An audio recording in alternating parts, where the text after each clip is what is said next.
ಬೇಕೇ ಬೇಕು, ಬೇಕೇ ಬೇಕು.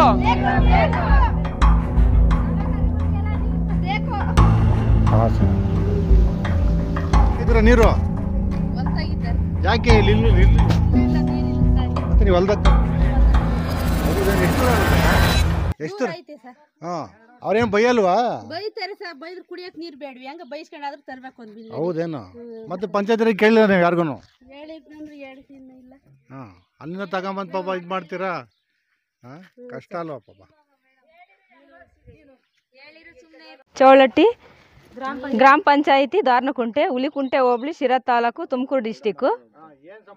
ನೀರಿನ ಸಮಸ್ಯೆ ಆಗೈತಿ. ಯಾಕೆಂದ್ರೆ ಬೋರ್ ಇಲ್ಲ, ನೀರು ಬರ್ತಾ ಇಲ್ಲ. ಅಲ್ಲೇದಲ್ಲೇ ಬೋರ್ಗಳಿಗೆ ಹೋದ್ರೆ ಅಲ್ಲೂ ಬೈಸ್ಕೊಳ್ಬೇಕು, ಅಲ್ಲಿ ತರಬೇಕು. ಒಟ್ಟಿಗೆ ಡೈಲಿ ವರ್ಷದ ಗಿಂಟಿ ಅಭಾವ ಆಗೈತಿ, ನೀರಿಂದ ಅಭಾವ ಆಗೈತಿ. ಇಲ್ಲ ಸರ್, ಏನು ನೀರಿನ ವ್ಯವಸ್ಥೆನೇ ಇಲ್ಲ. ನೀರಿನ ವ್ಯವಸ್ಥೆನೇ ಕಡಿಮೆ ಆಗೈತಿ. ಈ ಬೋರ್ಗಳು ಬೋರ್ ಎಲ್ಲಿ ಎತ್ತಿರ್ತಾರೆ ಅಲ್ಲಿಗೆ ಹೋಗ್ತಾ ಇರ್ಬೇಕು, ಅವ್ರ ಕೂಟೆ ಬೈಸ್ಕೊಳ್ಬೇಕು, ತರಬೇಕು. ಇಲ್ಲ ಸರ್, ಏನು ಅದು ಅವರು ಕೇರೆ ತಗೊಂಬ್ಲಿಲ್ಲ ಅದ್ರ ಬಗ್ಗೆನೆ. ಆಯ್ತು ಮಾಡ್ಕೊಡ್ತೀವಿ ಅಂತಲ್ಲಿ ಹಿಂಗೆ ಹೇಳ್ತಾ ಇದಾರೆ. ಬೋರ್ಗಳ ಹತ್ರ ನೀರ್ ತರದೇ ಇದಾಗ್ತೈತಿ. ಹಾ, ಜಾಸ್ತಿ ನೀರಿನ ಇದಾಗೈತಿ. ಕೊಟ್ಟಿದೀವಿ, ಇನ್ನ ಅರ್ಜಿ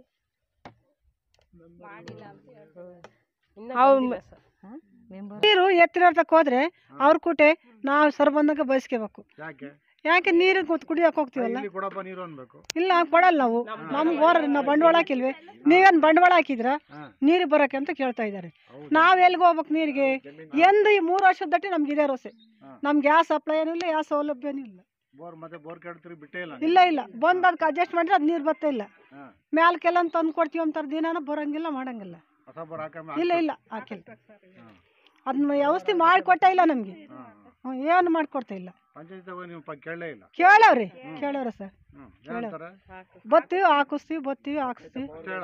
ಈಗ ಬತ್ತೈತೆ ಅಂತ ಹೇಳ್ತಾ ಇದಾರೆ. ನೀರಿನ ಭಾಳ ನಮ್ಗೆ ಅಭಾವ ಐತಿ. ಇಲ್ಲಿ 3 ವರ್ಷ ತಟ್ಟಿಲಿ ಇದೆ ನಮ್ಗೆ. ಎಲ್ಲಿ ಬೋರ್ ಎತ್ತಿಸ್ತಾರ ಅಲ್ಲಿಗೆ ಹೋಗ್ಬೇಕು. 2 ಕಿಲೋಮೀಟರ್ ನಾವು ತರಬೇಕು. ಅವು ಸರ್ ಬಂದಂಗೆ ಅಂದ್ರೆ ನಾವು ಅನ್ನಿಸ್ಕೋಬೇಕು. ಸರ್, ಇದು ದ್ವಾರಕುಂಟೆ ಗ್ರಾಮ ಪಂಚಾಯತ್ ಸಂಬಂಧಪಟ್ಟ ಹಳ್ಳಿ ಆಗಿರುತ್ತೆ. ಚೌಲಟ್ಟಿ, ಶಿರಾ ತಾಲೂಕು. ಇಲ್ಲಿ 3-4 ವರ್ಷದಿಂದ ನೀರಿನ ಸಮಸ್ಯೆ ಭಾರಿ ಇದೆ. ಯಾವುದೇ ಸಂಬಂಧಪಟ್ಟಂಥ ಇಲಾಖೆಯ ಅಧಿಕಾರಿಗಳು ಗಮನ ಕೊಡ್ತಿಲ್ಲ. ಇಲ್ಲಿ ನಾವು ಪಂಚಾಯತಿ ಹತ್ರ ಹೋಗಿದ್ವಿ, ಆದರೂ ಅವರು ಅಲ್ಲಿ ಬೇರೆ ಕಡೆಯಿಂದ ನೀರಿನ ಸಪ್ಲೈ ಮಾಡಿದರು. ಅದು ಕುಡಿಯೋಕ್ಕೆ ಯೋಗ್ಯವಾಗಿಲ್ಲ ನೀರದು. ಹಾಗಾಗಿ ನೀರಿನ ಭಾರಿ ಸಮಸ್ಯೆ ಇದೆ. ಇಲ್ಲಿ ಅಕ್ಕಪಕ್ಕ ಹೊಲದ ಬೋರಿನ ಹತ್ರ ಹೋದರೆ ಅವರು ಪಾಪ ಎಷ್ಟು ಅಂತ ಬಿಡ್ತಾರೆ ನೀರು. ಅವ್ರ ಬೆಳೆ ಉಳಿಸ್ಕೊಂಡ್ರೆ ಭಾರಿ ಕಷ್ಟ ಆಯ್ತು. ಬಿಸಿಲಿನಾಗೆ ಕೊಡೋದು 4 ಗಂಟೆ ನೀರಿಗೆ, ಅದು ಬೆಳೆ ಉಳಿಸ್ಕೊಂಡ್ರೆ ಕಷ್ಟ. ಆದರೂ ಒಂದು ಸ್ವಲ್ಪ ಬಿಡ್ತಾರೆ, ಆದರೂ ಬೈತಾರೆ, ನಾವು ನೀರಿಗೆ ಬರಬೇಡ ಅಂತಾರೆ. ಆದರೆ ಇವರು ಪಂಚಾಯತಿ ಕಡೆಯಿಂದ PDO ಆಗಲಿ, ಯಾವ ಮೆಂಬರ್ಗಳಾಗಲಿ ಯಾರು ಬರ್ತಿಲ್ಲ. ಪಾಪ ಅಧ್ಯಕ್ಷರು 1-2 ಸತಿ ಟ್ಯಾಂಕರ್ ನೀರು ಹೊಡ್ಸಿರೋರು. ಈಗ ನಿಮಗೆ ಈ ಚೌಳಟ್ಟಿನಾಗೆ ಗೊಲ್ಲ ಸಮುದಾಯನೇ ಪೂರ್ತಿ ಇರೋದು? ಒಂದೇ ಸಮುದಾಯ ಇರೋದು. ನಿಮ್ಮ ಕುರಿಗಳಿಗೆ ಹೆಂಗ್ ಮಾಡ್ತೀರ ನೀರು? ಕುರಿಗಳು ಮಳೆಗಾಲದ ಕುಡಿತವೆ. ಈಗ ಇರೋ ಕುರಿಗಳಿಗೆ ಎಲ್ಲ ಹೊಲಗಳಿಗೆ ಬೋರ್ಗಳ ತೊಟ್ಟಿಗಳ ಕುಡಿಸ್ಬೇಕು. ಅಲ್ಲೂ ಕುಡಿಯೋಕ್ಕೂ ನೀರು ಸಿಗ್ತಿಲ್ಲ. ಈಗ ಜನಗಳಿಗೆ ಕೊಡಲ್ಲ ಅಂತ ಅಂತಾರಲ್ಲ, ಕುರಿಗಳ ಕತೆ ಏನು ಅಂತ? ಹೊಲ್ದಕ್ಕೆ ಹೋಗಿ ಕಟ್ಟೆ ಕಟ್ಟಿ ಮಣ್ಣು ಹಾಕಿ ಅದೆಲ್ಲ ತೊಟ್ಟಿಗಳಿದ್ರೆ ನೀರಿನ ಭಾರಿ ಸಮಸ್ಯೆ ಇದೆ. ಅದು ದುಡ್ಡು ಕೊಟ್ಟು ಬಿಡಿಸ್ಕೋಬೇಕು. ಪುಕ್ಷಟೆ ಯಾರು ಬಿಡಲ್ಲ. ನಮ್ಮಲ್ದಾಗಾದ್ರೆ ನಾವು ಬಿಡಿಸ್ಕೋಬಹುದು, ಬಿಟ್ಕೊಂಡು ಕುಡಿಸ್ಕೋಬಹುದು. ಅದ್ ಬಿಟ್ಬಿಟ್ಟು ಬೇರೆ ಹೊಲ್ದಕ್ಕೆ ಹೋದ್ರೆ ದುಡ್ಡು ಕೊಟ್ಟು ಬಿಡಿಸ್ತಾರೆ. ಬಿಡಿಸ್ತಾರೆ. ಒಂದಿನ ಬಿಡಿಸಿದ್ರು, ತಿರ್ಗಾ ಅದು ಬರ್ಲಿಲ್ಲ ಟ್ಯಾಂಕರ್. ಯಾರು ಕುಡಿಯಕ್ಕೆ ಚೆನ್ನಾಗಿರಲ್ಲ ನೀರು. ಅದು ಬೇರೆ ಕಡೆಗೆಲ್ಲ ತುಂಬಿದ್ರೆ ಚೆನ್ನಾಗಿರೋ ತೊಳೆಯಕ್ಕೆ ಬರುತ್ತೆ ಅಷ್ಟೇ. ಕುಡಿಯಕ್ಕೆ ಇಲ್ಲೆಲ್ಲ ಬೋರ್ಗಳ ಹತ್ರ ಒಂದೊಂದು ಬಿಂದಿಗೆ ಹಿಡ್ಕೊಂಬತ್ತಾರೆ. ಮೊನ್ನೆ ಇವರು ಜಯಚಂದ್ರ ಸಾಹೇಬ್ರು ಹತ್ರ ಹೋಗಿ ಅರ್ಜಿ ಕೊಟ್ಟು ಬಂದಿದ್ದಾರೆ. ಅವರು ಇನ್ನೂ ಏನು ಹೇಳಿಲ್ಲ. ಕೊಟ್ಟು ಬಂದಿದ್ರು ನಮ್ಮ ಊರಲ್ಲೆಲ್ಲ ಹೋಗಿ. ಸರ್ಕಾರಕ್ಕೆ ಏನು ಹೇಳಕ್ಕೆ ಇಷ್ಟಪಡ್ತೀವಿ ಅಂದರೆ, ಇದು ಹಿಂದುಳಿದ ವರ್ಗದ ಸಮಾಜದ ಜಾಸ್ತಿ ಜನ ಇದ್ವಿ ಇಲ್ಲಿ. ನಮಗೆ ಮೂಲಭೂತ ಸೌಕರ್ಯಗಳ ಕೊರತೆ ಐತೆ. ಆದಷ್ಟು ಬೇಗ ಕುಡಿಯೋ ನೀರಿನ ಸರಬರಾಜು ಮಾಡಿಕೊಡ್ಬೇಕು. ಇದು PDO ಆಗಲಿ, ಪಂಚಾಯತಿ ಅಧಿಕಾರಿಗಳಾಗಲಿ ಬೇಗ ಇದ್ರ ಬಗ್ಗೆ ಗಮನ ಹರಿಸಿ ಇದೊಂದು ಸಮಸ್ಯೆ ಬಗೆಹರಿಸಬೇಕು. ಹೊಸ ಬೋರು ಇದು ಮನೆಗೆ ಹಂಗೆ ಅಂತ ಮಾಡಿದರೆ ಅದು ಏನೋ ಉಪಯೋಗ ಬರ್ತಾ ಇಲ್ಲ. ಅದು ಇಲ್ಲಿ ಕುಡಿಯೋಕ್ಕೆ ಮನೆಗಳಿಗೆ ನೀರಿಲ್ಲ ಅಂದರೆ ಅದು ಟ್ಯಾಂಕ್ ಎಲ್ಲಿ ತುಂಬ್ತದೆ ನೀರು? ಹೊಸ ಬೋರ್ ಹಾಕಿ ನೀರಿನ ಸಮಸ್ಯೆ ಬಗೆಹರಿಸ್ಕೊಳ್ಬೇಕಂತ ಹೇಳ್ತೀವಿ.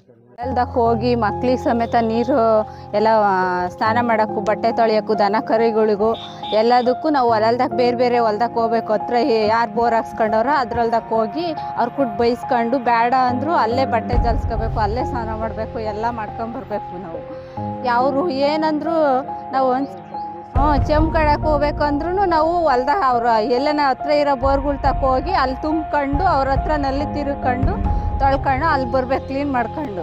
ಅದು ಬಿಟ್ಬಿಟ್ಟು ಮಖ ತೊಳೆಯೋಕ್ಕೂ ಮಕ್ಳನ್ನ ನಾವು ಯಾರನ್ನ ಹತ್ರ ಇರೋ ಬೋರ್ ಹೊಲ್ದಕ್ಕೆ ಕಳಿಸ್ಬೇಕು. ಅದು ಬಿಟ್ಬಿಟ್ಟು ಇಲ್ಲಿ ಯಾವ ವ್ಯವಸ್ಥೆನೂ ಇಲ್ಲ. ಎಷ್ಟು ದಿನ ಹೇಳಿರೋ ಅದು ನಾವು ಅವ್ರ ಕಣ್ಣರೇ ನೋಡಿರು ಪಂಚಾಯತಿಯರು ನಮಗೆ ಏನು ವ್ಯವಸ್ಥೆನೂ ಮಾಡ್ತಾನೇ ಇಲ್ಲ. ಬೆಳೆ ಒಣಗ್ತವೆ, ನಮಗೆ ನೀರಿಲ್ಲ, ನಮ್ಮದೇ ಬೋರ್ ಫೇಲ್ ಆಗೈತೆ, ನಾವು ಇನ್ನೊಂದು ಹಾಕ್ಸ್ಕೊಂಡಿದ್ದೀವಿ, ಅದ್ರಾಗೂ ಬಿಡಲ್ಲ ನೀವು ಅಂತ ಬೈತಿರ್ತಾರೆ ಹೆಣ್ಮಕ್ಳು. ಕುಡಿಯೋಕ್ಕೂ ಮಖ ತೊಳೆಯೋಕ್ಕೂ ಎಲ್ಲ ಒಂದೇ ಕೊಡ ಎರಡೇ ಕೊಡನೇ ತಂದು ಇದು ಮಾಡ್ಕೋಬೇಕು ನಾವು. ಅದಕ್ಕೋಸ್ಕರ ನಮಗೆ ಅನುಕೂಲ ಮಾಡ್ಕೊಬೇಕು.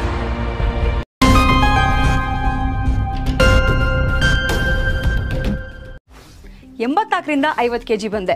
ಆಮೇಲೂ ಸಣ್ಣಗೆ ಫಿಟ್ ಆಗಿದ್ದೀನಿ. ಅದಕ್ಕೆ ನಾನು ಯೂಸ್ ಮಾಡ್ತಾ ಇರೋದು ಜೀನಿ ಸ್ಲಿಮ್.